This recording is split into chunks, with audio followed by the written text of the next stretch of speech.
Hello and welcome to the Thought for the Day for Friday the 3rd of July. Today we're looking at Psalm 94. What makes you angry? Is it perhaps someone who comes too close to you in the supermarket or goes the wrong way along the aisles? There seem to have been many things that have made the world angry recently. The actions of Dominic Cummings, the murder of George Floyd, afterwards the way some people chose to protest about his murder, President Trump holding up a Bible, people's behaviour on beaches, young people gathering in illegal raves. What has made you angry? The writer of today's psalm seems to have been angry. He's angry with the proud, angry with the wicked who are jubilant, angry with those who are oppressing God's people and murdering the most defenceless. As the Message says, in verses 3 to 7, God, the wicked get away with murder. How long will you let this go on? They brag and boast and crow about their crimes. They walk all over your people, God, exploit and abuse your precious people. They take out anyone who gets in their way. If they can't use them, they kill them. They think God isn't looking. Jacob's God is out to lunch. It seems likely that the people the psalmist was so angry with were actually the ones in charge, the government, the ones who were supposed to act to bring justice to the people, especially the poor. But they weren't. They were out for themselves and thought they could get away with anything. Perhaps we can think of similar situations in our world today. However, the psalmist knows with certainty that all is not lost. At the beginning of the psalm he states, "The Lord is a God who avenges. O God who avenges, shine forth, rise up, judge of the earth, pay back to the proud what they deserve." He approaches God with absolute confidence as the God of justice, who sees everything that's being done and ultimately won't let anyone get away with it.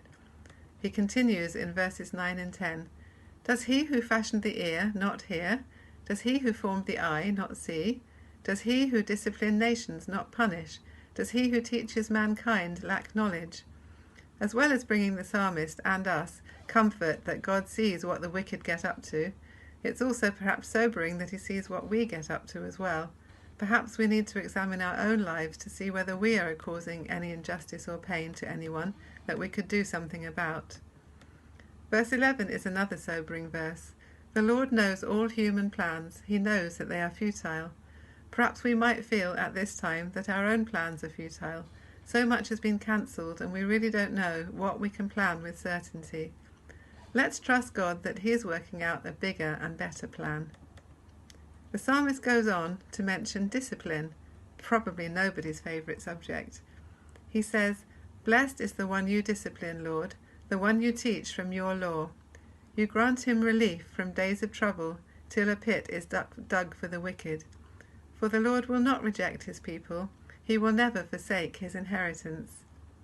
Even when people are in control who really don't deserve to be, God can still use that time to bless and discipline his people whom he loves. Paul talks about discipline in the New Testament in the book of Hebrews. He says, "Endure hardship as discipline. God is treating you as his children. For what children are not disciplined by their father?" He goes on to say, "No discipline seems pleasant at the time, but painful. Later on, however, it produces a harvest of righteousness and peace for those who have been trained by it." Many of us probably haven't enjoyed the disciplines that have been imposed on us recently. Being separated from loved ones, perhaps for a while, in some cases, perhaps we couldn't even say goodbye to a loved one in their last days. We've been disciplined about how often and where we could go out, who we can meet and where, queuing outside shops in all weathers, and not being able to meet together as church. Has good come from this discipline? Yes, in many ways. Obviously, it's slowed the spread of the virus, but it's also brought new or previously hidden treasures to many of our lives, a new appreciation of friends and family, new skills acquired, more time with the Lord, new recipes tried. What could you add to the list? Good discipline produces a good harvest, and I'm quite sure there's much more still to come. The psalmist continues with words of real encouragement. "Unless the Lord had given me help, I would soon have slept in the silence of death. When I said, 'My foot is slipping,' your unfailing love, Lord, supported me." And another of my favourite verses that I've also printed out: when anxiety was great within me, your consolation brought me joy. Who hasn't felt anxious at some point recently? Next time we do, by far the best thing to do with our anxiety is to bring it to God, who is far greater than the situation we're anxious about, and let Him bring us His consolation. The writer has a warning for rulers who might think God won't bother them whatever they do.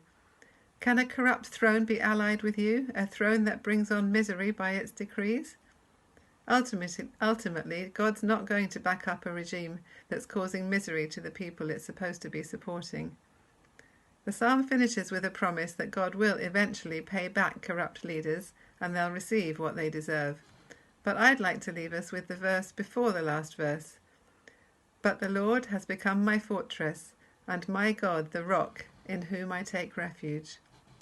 Whether we're feeling angry today and longing to see things changed and justice done, or whether we're anxious and fearful about the future, whether we feel overwhelmed at the number of things that are changing, whether we feel devastated at what we've lost or our plans that haven't worked out as we've hoped, may we know the Lord as our fortress and our God as the one in whom we take refuge.